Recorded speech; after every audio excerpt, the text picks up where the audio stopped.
Hello friends, it's me, and today we're checking out FNAF, everything you need to know, featuring MatPat from Photofar Ferret. Together, let's go!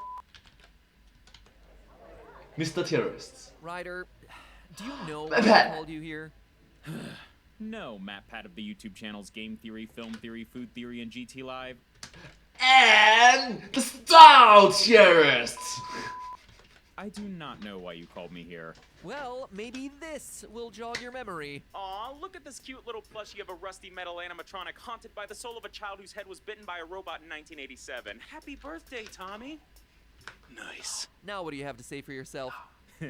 My videos are funny. Mr. of a Ferret, this is without a doubt one of the most shameful displays of Five Nights at Freddy's lore dumping I have ever seen. It's actually amazing how almost every single thing you said was wrong. I thought we had taught you better back on the Theorist channels. You even worked on multiple FNAF videos during your time working with us, but clearly you were too busy frolicking around making videos about Bubsy and King's Quest to pay any sort of attention. Dude, I was just the history guy and the editor. I wasn't doing any of the lore research. Back then, you still thought Purple Guy was the phone guy. But whatever, I get it. Can I go now?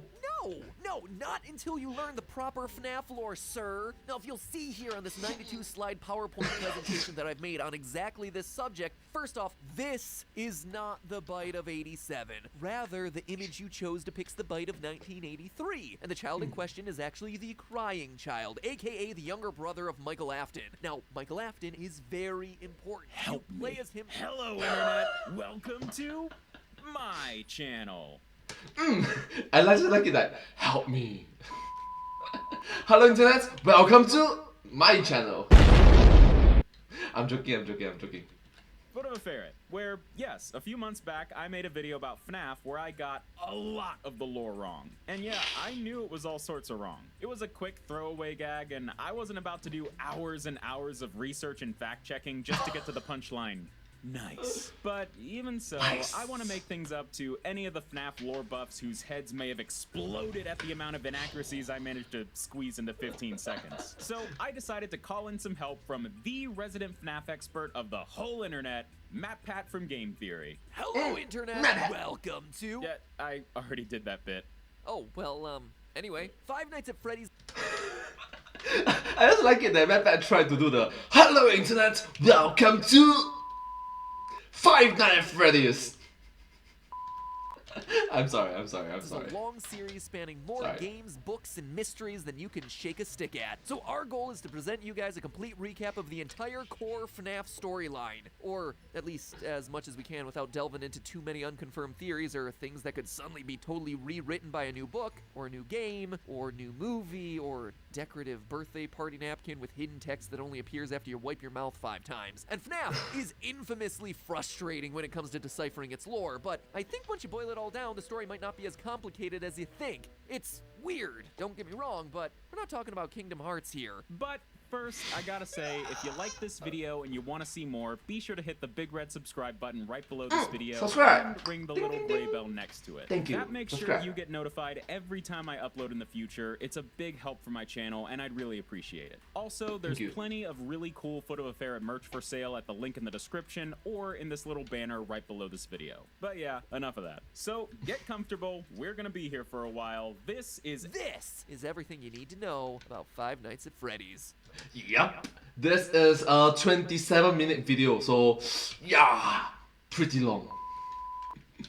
So hey, it's the 70s. Ain't this just a time? Well, it certainly was for these two guys named William Afton and Henry Emily. These guys are a couple of inventors specializing in building robots and animatronics. They're also family men. William has a wife, a daughter, and 2 sons, while Henry has a daughter named Charlotte. So we got 2 groovy 70s dudes building robots to support their families. But there's just one little snag.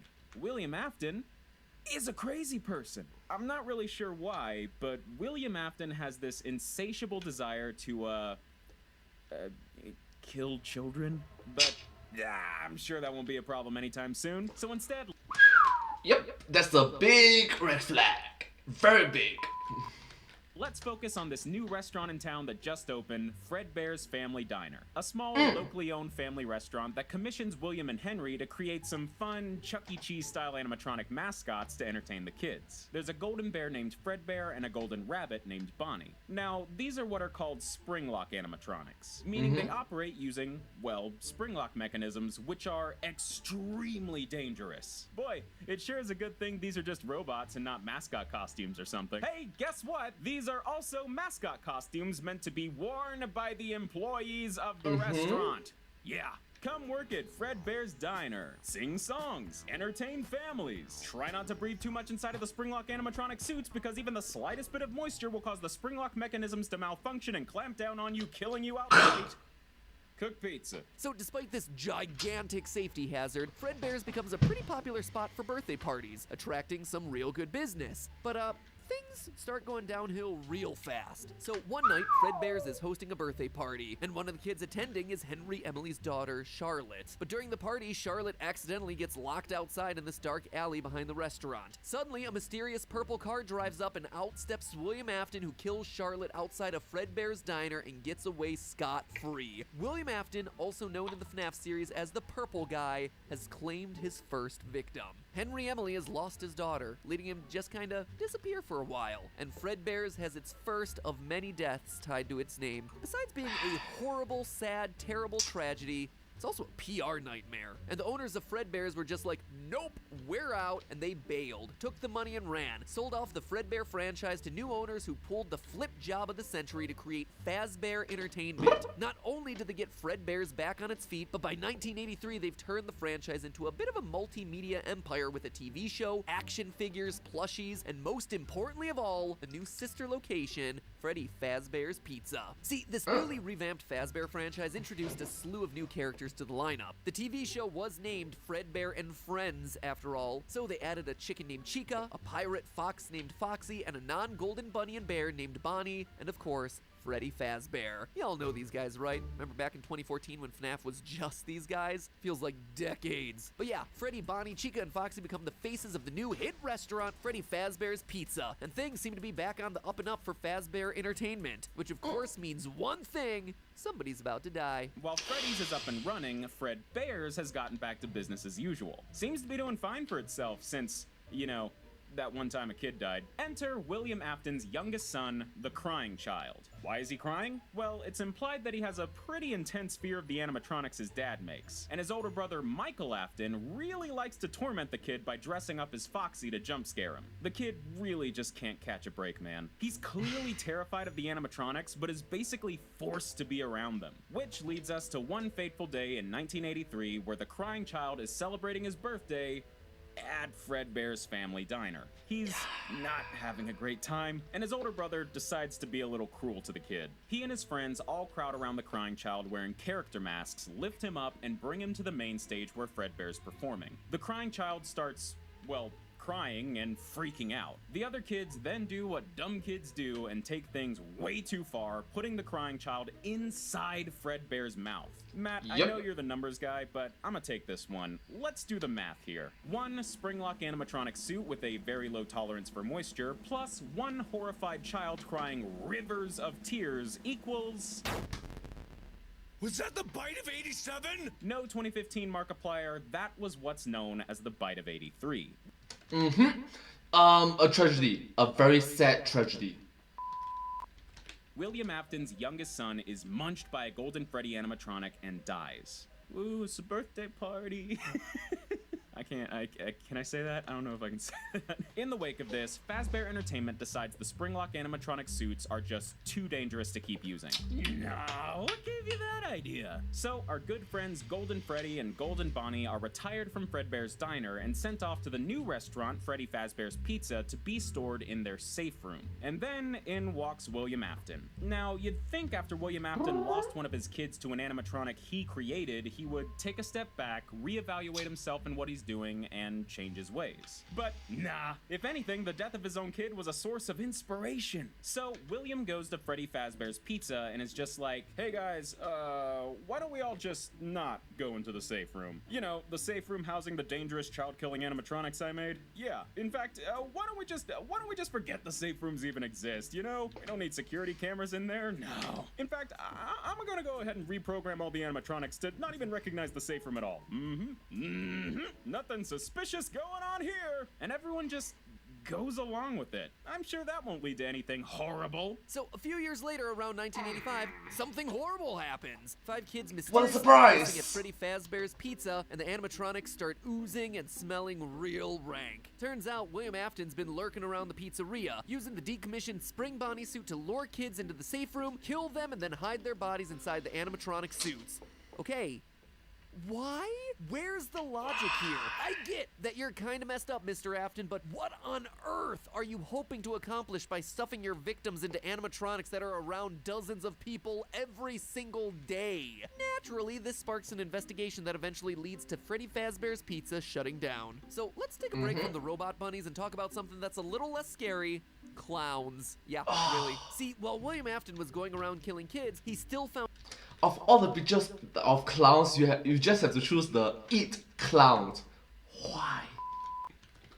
time to develop some animatronics here and there. And when he wasn't building terrifying robot animals, he was building terrifying robot people. All of them had this creepy circus theme, like this ballerina named Ballora, this balloon boy named Balloon Boy, and most importantly, this little girl named Circus Baby. Afton also redesigned some of the old Fazbear crew to fit the circus vibes as well. All that, and he still finds time for his hobbies. How does he do it? These are the Funtime animatronics. Bright, shiny, happy. They seem harmless, right? Well, underneath the clown makeup were some interesting design choices. See, at this point, Afton has seen how effective his animatronics can be when it comes to helping commit his crimes. So he designed the Funtime crew with some advanced features that, to be frank, pretty sus, as if they're specifically designed to lure and kill children. I wonder what will happen. Now, the details get a little fuzzy here, especially in terms of the timeline, but from what I can tell, the plan was to have these animatronics available to rent out for birthday parties and events, housing them in this crazy underground storage facility. In addition, some of these animatronics were set to become the face of yet another Fazbear sister location, Circus Baby's Pizza World, set to swoop in and fill the hole in the market left when Freddy Fazbear's Pizza shut down.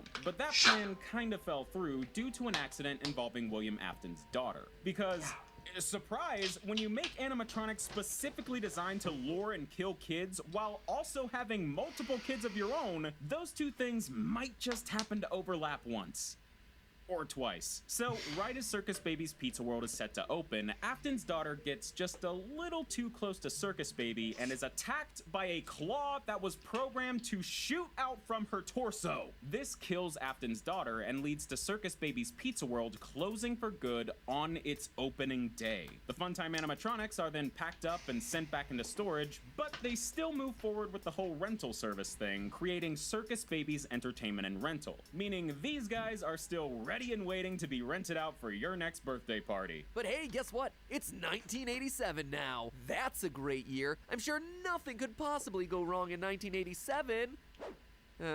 Damn it. Yeah, even with a handful of child murders under their belt, Fazbear Entertainment decided it was time to reboot their franchise after only 4 years, opening the new and improved Freddy Fazbear's Pizza that we see in FNAF 2. The restaurant is bigger, there's new animatronics, and there are all sorts of extra security measures put in place after what happened at the last place. For instance, there's the new toy animatronics, all based on a series of Fazbear action figures. Yes, they're shiny, yes, they're somehow cuter and creepier at the same time, but most importantly, the toy animatronics are packing some super advanced for the 80s facial recognition technology, scanning for potential predators. However, that doesn't stop William Afton from going for round 2, using the same exact Spring Bonnie suit to lure and kill kids at the pizzeria. But this time, things are a little different. Afton commits his second series of murders, sparking yet another investigation of Freddy Fazbear's Pizza, so the restaurant is just about to close down, but first, they got one last birthday party to host, which is a little little worrying because the animatronics are going a bit funky. Now, there's one pretty big detail about the FNAF lore we've not mentioned yet, and it's kind of the whole point of the story. There's a pretty hard and fast rule in the FNAF world. If you are a kid killed by William Afton or any of his creations, your soul will undoubtedly go on to possess one of the animatronics. See, it all started with Charlotte, Afton's first victim. When she was killed outside of Fredbear's family diner, her soul found a new home in the diner's security animatronic,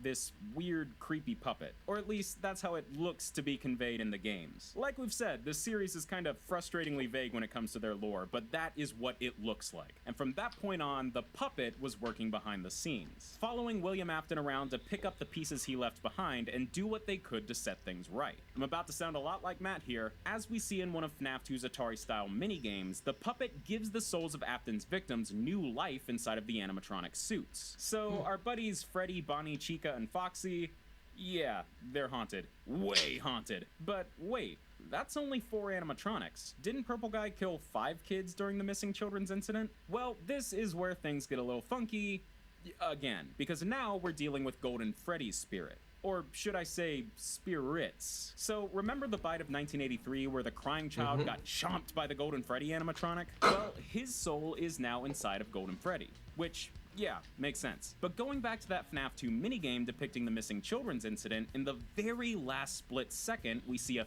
5th kid followed by a Golden Freddy jump scare. This is Cassidy, the 5th victim of the 1985 missing children's incident and the 2nd spirit haunting the Golden Freddy animatronic. Now let me tell you, Cassidy is mad at William Afton. She is out for revenge. Keep a pin in this, it's important. All this is to say that Yep. The one that he shouldn't have killed. Which is kind of weird that it's like, what about the rest of the kids? He could have killed them? Don't say that! It's bad. the FNAF 2 toy animatronics are now most likely haunted by the souls of Afton's most recent victims. You can tell because these guys start acting way more aggressive and confrontational towards adults. They're chill around kids, but if you're a grown-up, they'll start giving you the death glare. And they're not programmed to do that. So I'ma say, haunted. They're looking for revenge against William Afton. But on the day of that last birthday party, they get a tad overexcited and attack the daytime security guard, giving them a nice hard chomp on the noggin and removing their entire frontal lobe in what became infamously known as the Bite of 87. Happy birthday, Tommy. Needless to say, That's not happy. That's not happy. this gets the new and improved Freddy Fazbear's Pizza closed for good. Alright, so let's tally things up. By 1987, Fazbear Entertainment has around a dozen dead kids to their name. That's almost one dead kid for every year they've existed. You really think by now they'd decide to call it a day. But nope! These guys decided to give it one more go in 1993. They went back to that first Freddy Fazbear's Pizza location, brought back the original crew, and relaunched the pizzeria feeling just so sure about it this time. But surprise, people kinda sorta associate the Fazbear name with dead kids now, so no one comes to this new restaurant and it eventually shuts down. One rainy night, a while after the restaurant closes down and falls into disrepair, William Afton sneaks in and starts dismantling the animatronics one by one. Little does he know that those robots got ghosts in them. The souls of his victims are released and they chase Afton down. They corner him in the back room of the pizzeria and Afton starts to panic. But then, and I don't really know why he would do this, but he runs over to the Spring Bonnie animatronic suit, the suit he's committed all these murders in, and hops inside. Not sure what that's gonna do against ghosts, but he seems to think it's a smart move. Remember though that these old Springlock suits are super sensitive to moisture. That's what killed the crying child back in '83. And like I said, the pizzeria has been abandoned for a while now. It's pretty run down. And it's raining, so Afton piles into his murder suit, just kind of stands there for a few seconds, and chop! Spring locks fail, blood goes everywhere, and William Afton, stuck inside the Spring Bonnie suit, falls to the ground and dies. Fazbear Entertainment attempts to save face from the now baker's dozen of dead people attached to its name by completely walling off the back room, leaving Afton's body inside and just forgetting about it. We see all this go down during a minigame in FNAF 3. Also in that game, if you get the good ending, you get to see the puppet bring cake to a table of children. 4 of them in FNAF masks, and 1 of them crying. The puppet gives the kid cake, they stop crying, they put on a golden Freddy mask, and then they all disappear, leaving the masks behind. The puppet has set the souls free. Now, you might have noticed that all this stuff we're talking about has next to nothing to do with what you actually do in these games. Sure, you see some of this stuff play out in minigames, but those are side things that are often hidden. If you play these games casually, you may never see a good chunk of these plot-driven minigames. Yeah. So how does a purple dude killing kids lead to you as the player spending 5 nights at various robot-infested buildings, checking cameras, and avoiding death by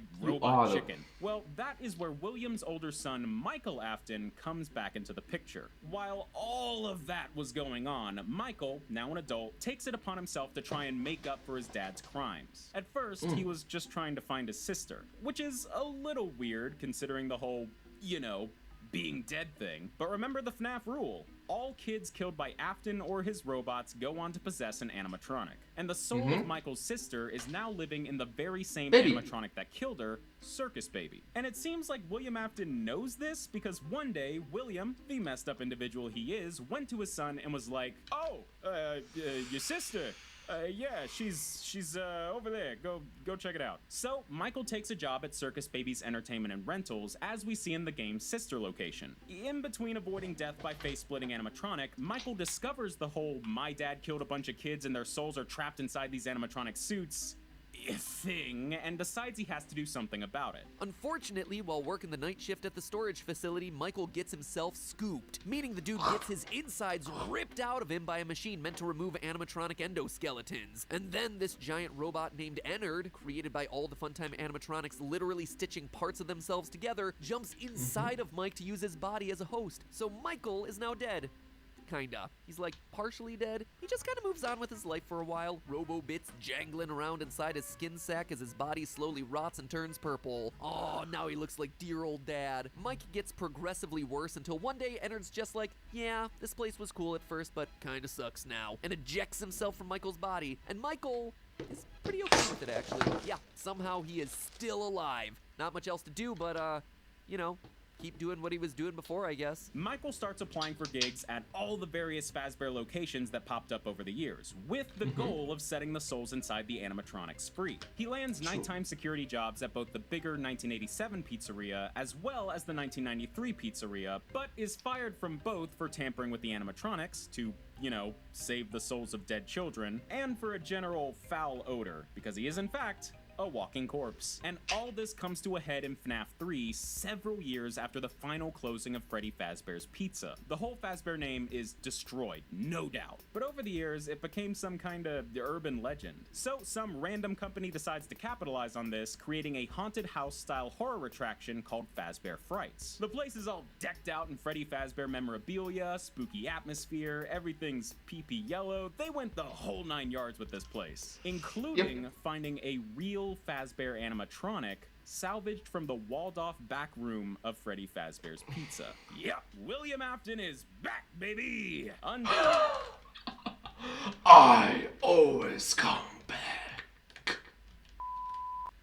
Dead, rotting, haunting his Spring Bonnie suit, and stalking around Fazbear Frights as the monstrosity we all know as Springtrap. I guess living after death as a rotting purple corpse creature runs in the Afton family, but only after a certain age.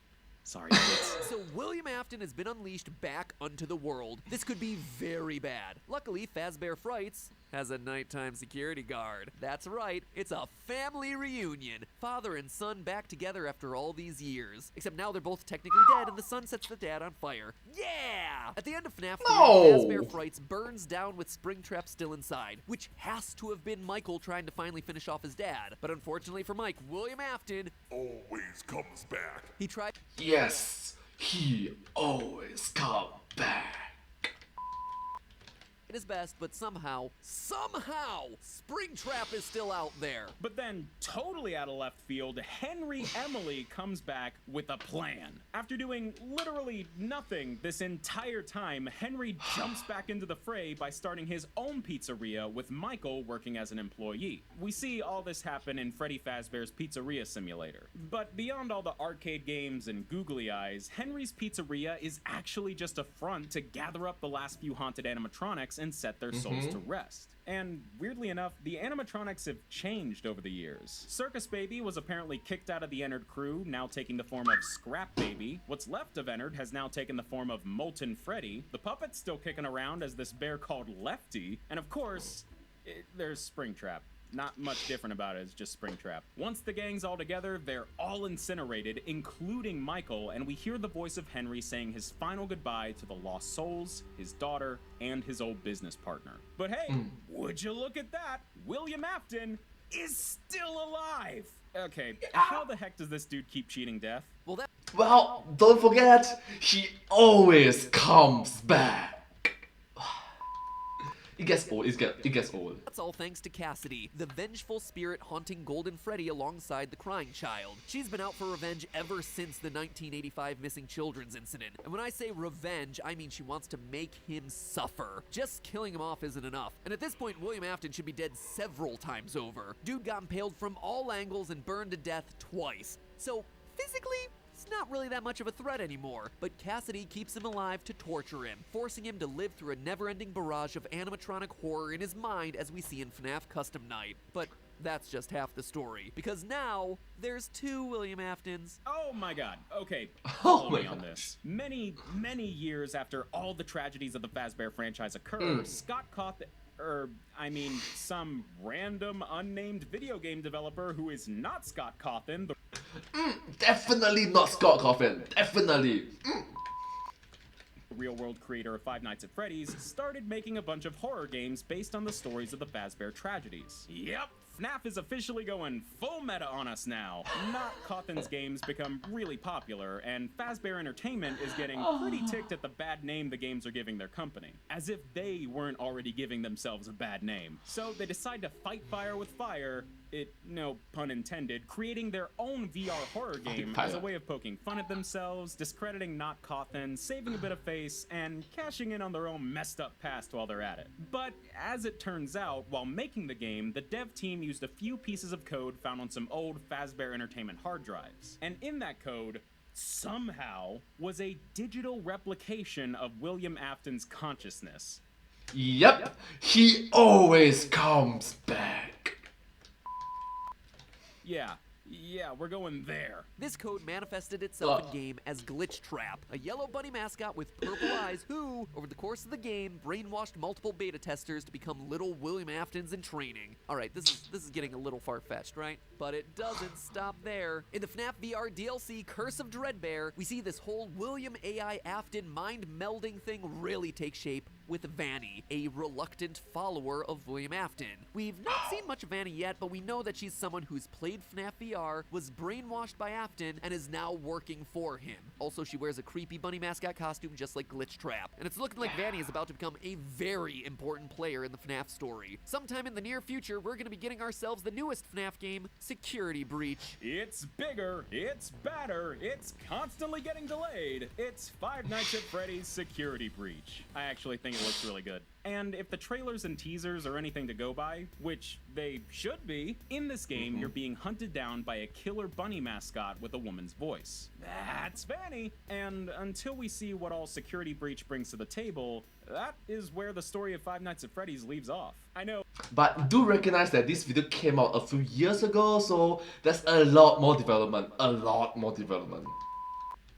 It kind of feels like we just took a hard left turn right before the end there. All this talk of AI, brainwashing, and deadly VR games actually makes all the child murder and haunted animatronics actually look normal by comparison. But to me, this feels like we've reached the end of FNAF Season 1 and are entering FNAF Season 2. At this point, FNAF is wrapping up the story we've all been decoding and piecing together since 2014, and using it as a springboard to set up all the new insane stories that we'll be trying to piece together until 2028. The main FNAF story, The story of the haunted pizzerias, missing kids, purple people in the Afton family is largely over. A couple of pieces of it are wrapping up in the books at this point, but really, it's just done. This is officially the start of not even a new chapter, but a new saga of FNAF stories, which gotta say, super exciting, because like, back in 2014, no one could have predicted that the creepy Chuck E. Cheese game would grow to become a massive multimedia franchise about a serial child murderer who can't die. So now that FNAF is settling in on a new path, oh man, it could go anywhere, which means that I can't go anywhere. I'm stuck in it. I am stuck in this franchise until the heat death of the universe. Wish me luck. Well, Matt's gonna go and sulk in a corner for a little while, so let me just say thank you very much for watching this so much. incredibly long video about the Five Nights at Freddy's lore. Believe it or not, there are actually a ton more intricate details and mysteries that we couldn't even fit in this video. So if you want to go even deeper into the lore, definitely head over to Matt's channel and check out his amazing FNAF game theories. Or if you want to hear me talk more about FNAF without going into the lore, because oh my god, I got that for you too. Thank you for being patient with me while I put this behemoth of a video together, and I'll see you next time. DFTBA. Thank you so much. Thank you. Don't forget to be awesome. And I hope that you find this video quite interesting to watch. Let's see what is the comment section saying about this video. I did my best, lol. Aren't we all? Oh, okay. And you did fantastic. Good job. Okay. Every day I think about how my pet has reached such omnipresence level of FNAF knowledge that he can literally sense from miles away when someone makes a mistake about the lore and proceed to educate them like children. Good for him! I do love how the fanbase pretty much created a lore for Scott at this point. Notice how getting killed. Oh, notice how getting killed every animatronics jump scare you escape one. Springtrap just kind of walk forward and look at you. Father and son, boarding time. Oh my gosh. Well, anyways, I hope you find this video quite interesting to watch. If you do like it, please remember to like, share, and subscribe to my channel and comment down below if you have any share thoughts. Thank you so much and hope to see you in my next video. Remember, like, share, subscribe, ring the notification bell. Thank you so much. But hey, that's just a... Wait, this is not a theory video. Thank you so much. Subscribe. Thank you. And I hope to see you all in my next video. Bye bye. Thank you so much. Subscribe.